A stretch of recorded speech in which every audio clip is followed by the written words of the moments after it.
Maka Bapak Ibu yang dirahmati Allah Subhanahu wa taala, kita akan menjelaskan posisi iblis.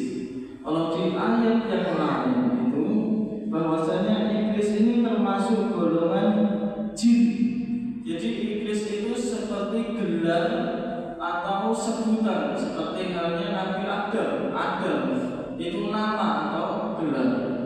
Dan akhirnya jin itu juga memiliki keturunan, diciptakan keturunan oleh Allah Subhanahu wa taala. Nah, di keturunannya itu karena jin ini juga diberi akal oleh Allah Subhanahu wa taala, dimintai pertanggungjawaban nanti di akhirat kelak, maka keturunan jin ini juga nanti ada yang masuk surga, ada yang masuk neraka. Begitu juga manusia, keturunan Nabi Adam.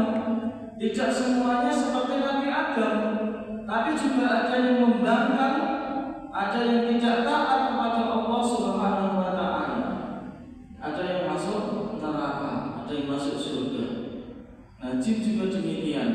Ada yang akhirnya keturunannya itu bertobat kepada Allah Subhanahu wa taala. Makanya di ayat yang lain Allah Subhanahu wa taala berfirman, "Wa kana iblis kana minal jinni fawasaqa an amri rabbih."